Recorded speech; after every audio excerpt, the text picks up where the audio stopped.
always roles allies take up on a team. They're the damage dealers that kill the opponents and satiate their ego, healers that keep their allies from keeling over, and maybe some other miscellaneous support somewhere. But the role that I love the most by far is the tank.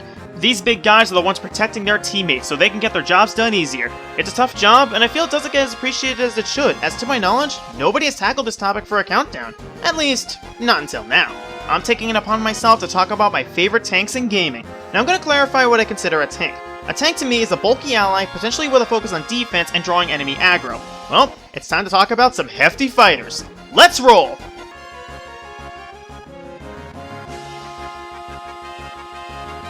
Okay, so maybe not all tanks are that hefty, because the first tank on this list is this guy.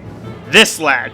He might not look like much, but tell that to his shotgun. Rabbid Mario was a surprising ally on Mario & Rabbids. Mario fit the role of damage dealer and did the job immensely well. However, his Rabbid counterpart is quite different. With a focus on HP and close-range combat, he absolutely takes up the mantle as the team's tank. That shotgun of his packs a serious wallop, and he can also hammer enemies into the ground with his hammer. And as an added bonus, his weapons are capable of inflicting either the vampire status, which lets allies recover up the damage they deal to enemies, or stone, which renders any enemy completely useless for a turn.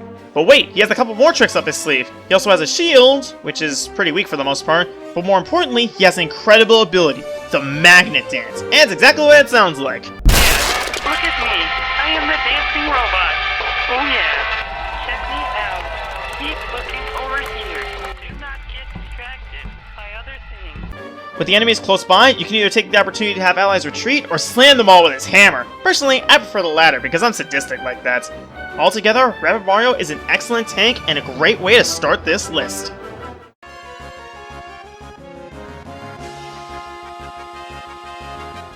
I've never actually tried any games in the Shin Megami Tensei series. Despite my utter adoration for Persona, I just haven't gotten around to it. However, I did pick up the crossover game with Fire Emblem Tokyo Mirage Sessions when that came to Switch, and I had a blast. The premise was cool, the characters were super charming, and the battle system was so much fun. And of course, the party had a great tank. Say hello to Mamori. Mamori is a sweet little girl who has the most adorable cooking show you'll ever see. Oh, and she's also an extremely capable fighter with an axe. Not quite sure why the little girl is fighting monsters, but I'm glad she is because, oh man, she is very good at it. Mamori is the party's knight and uses the axe as her weapon as well as some ice-based attacks. However, her true value comes in her support capabilities. With a passive ability, she can potentially shield allies from big damage, and giving her defense and resistances, that can make a world of difference.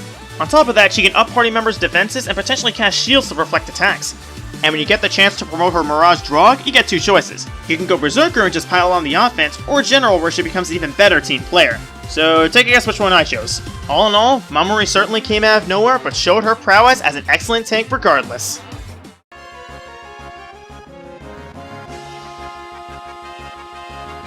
Octopath Traveler was a really neat game. As a love letter to classic RPGs from the SNES era, it certainly hit all the nails on the head while also adding its own spin on a few things. Naturally, this kind of game would have characters specializing in their own fields, such as the Mage Cyrus, the healer Ophelia, and of course, there had to be a tank.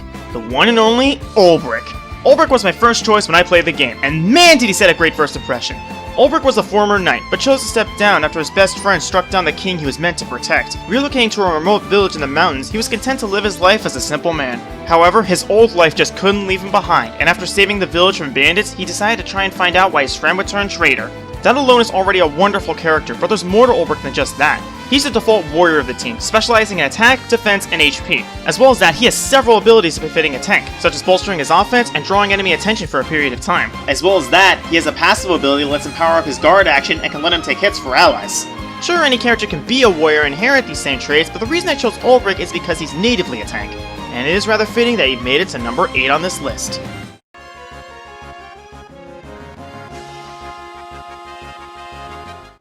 Overwatch has no shortage of great tanks. There's the Gravity Warper Sigma, the Guardian Defender Orisa, the Gamerpunk Diva, and who could forget?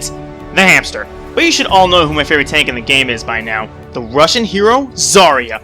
I've already talked about just how great Zarya is before, but I never really highlighted anything about her character. It's kinda complicated, so I'll keep it brief. Zarya was born into a war-torn world and grew up resenting the Omnics for destroying her home. As she got older, she rigorously trained herself to peak human ability, becoming one of the strongest women in the world. Now she stands as a stout defender, wanting to use her strength to protect the ones she loves, and that strength carries over into her gameplay. Wielding an energy cannon made from an armored truck, Zarya is quite the force. She can encase herself and allies in protective shields, and as those shields take damage, it feeds back into her cannon, increasing its power. At full charge, Zarya has one of the strongest DPS outputs in the game, and the best part is, that energy beam can't be deflected or absorbed. Playing as Zarya well requires a lot of forethought as well as a team that's really on top of their game, but the rewards are absolutely worth it, as she can be both the team's anchor and their driving force. Glory to Mother Russia!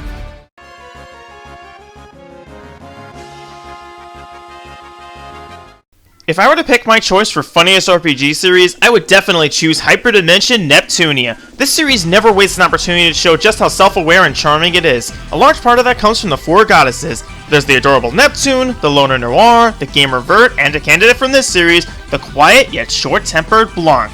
Living in the chilly region of Louis, Blanc is somewhat cold herself. Initially, she just remains cold and distant, but over time, Neptune's overly contagious charisma helps her open up a little bit. Yeah, for the most part, she isn't one to show too much emotion, except for one. Rage. When someone makes Blanc angry, that face she makes is likely the last one they'll ever see. Well, that's enough nightmare fuel. Let's look at Blanc's capabilities in battle. Once again, the smallest ally in the game managed to be the team's tank, but don't let her size fool you. She's excellent at the role. Wielding a hammer as her weapon, she can smack enemies really hard and take hits for days, and that's only amplified when she assumes her goddess form as Whiteheart and busts out her special attacks. Having Blanc in the party means I'll always have an ally who can stick around, and that's super valuable. I'd say this Ice Queen showed everyone just what she can do.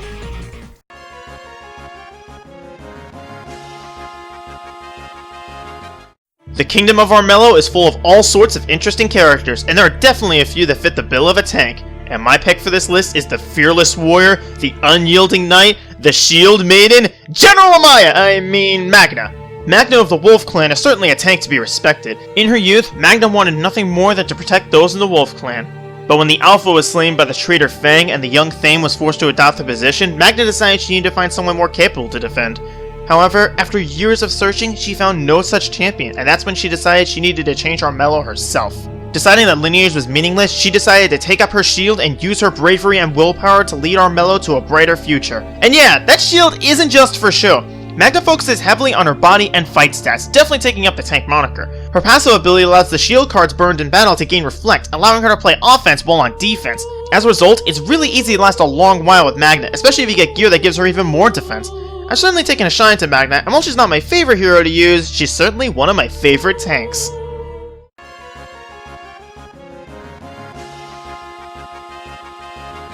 Tanks come in all sorts of shapes and sizes. There's the giant muscle man, the slightly smaller muscle man, the small girl in big armor, and the small girl with a doll that becomes gigantic. Wait, what? Yeah, just like Mamori, Anise is another case of a little girl being the team's tank, except instead of a suit of armor, she rides on her doll, Tokunaga. Despite her young age, Anise is quite talented, bearing the rank of Ionian Sergeant for the Foam Master Guard.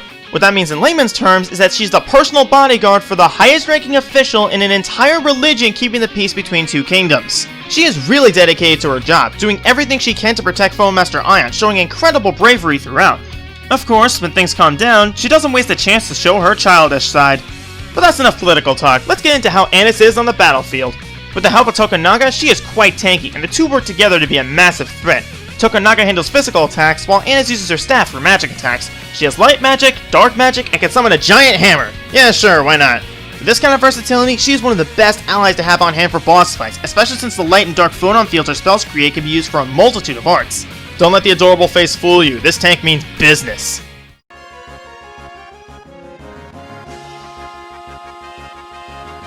Persona 5 has quite the cast of memorable protagonists. You got the sassy An, the suave and somewhat dense Yusuke, the intellectual turned rebel Makoto, and of course best girl Futaba. But the one to truly set the precedent for what your allies will be like is without a doubt Ryuji.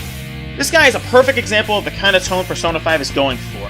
He wanted to be a track star, but lost his chance and his friends when he started fighting with a coach Kamoshida and sustained a bad injury. And what's more, he really wanted to help his mom since she had to raise him on her own after his dad left. It seemed like everything was going wrong for Ryuji, but becoming a Phantom Thief gave him a chance to make things right. When it seemed like Kamoshida was going to be the end of him, Ryuji awakened to his persona, Captain Cade, and used this as an opportunity to fight back against the man who ruined his life. Despite his vulgar demeanor and reputation for being a troublemaker, Ryuji is actually a total bro, and his dedication is truly something to behold. And when it comes time to show off that dedication on the battlefield, he absolutely performs. Ryuji focuses on HP and physical attack, as well as having some electric attacks to strike at weak points. He can also buff allies' attack and has some of the strongest physical attacks in the game. If the enemy doesn't resist physical attacks, that's gonna sting a lot. Ryuji is definitely one of my favorite characters in an RPG and one of my favorite tanks in gaming, so the top 2 must really knock it out of the park.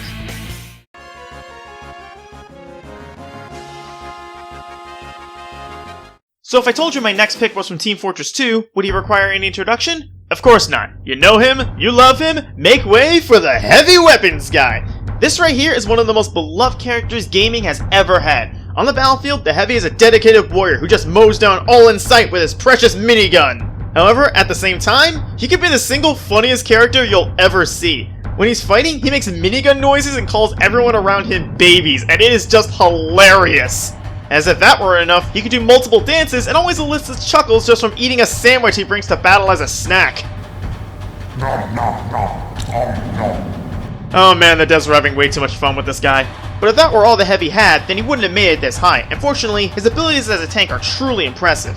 With his huge frame and equally huge HP pool, he can soak up damage for days.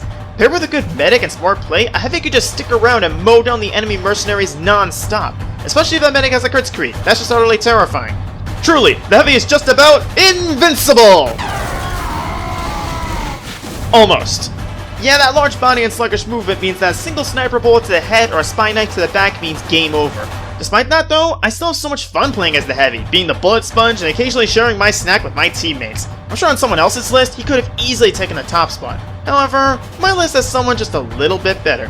Here's some food for thought. If the Heavy spends 400 grand each time he uses all his ammo, does that mean he's the richest mercenary or super deep in debt?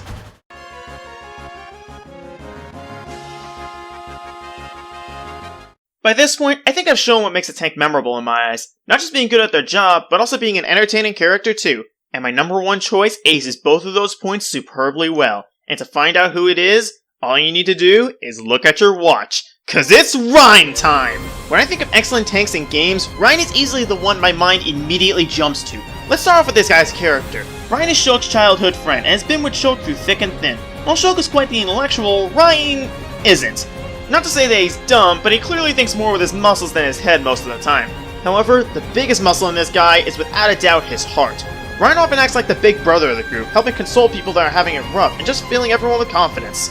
That right there makes him an excellent character, but his capabilities as a tank on top of that easily solidify him as my favorite. In battle, Reyn is easily the bulkiest ally you'll have. While Riki has a bit more HP, Reyn more than makes up for that with his defensive stats, allowing him to take hits over and over again. On top of that, his kit is all about grabbing enemy aggro and exploiting it. Arts like War Swing can hit multiple enemies at once to get their attention, and with his multitude of auras, he can either reduce incoming damage or rebound it as spike damage. And when things get dicey, he can unleash its talent art, Mad Taunt, and get all enemies to focus on him for a short period of time. I'll be honest, my first couple of times playing Xenoblade Chronicles, I wasn't super into using Reyn, but when I played the Definitive Edition, I started using him on a regular basis. Had it not been for that experience, I don't think Reyn would make it to my top spot, but in the end, there's no tank I'd rather call my favorite. I'm Dragon, and remember to always appreciate the work your fellow tank puts in. Well, that does it for this list. I'm really surprised nobody has done this topic before me, and I hope that maybe I can inspire others to try this themselves. As for my next countdown, I'll leave that up to you, my viewers.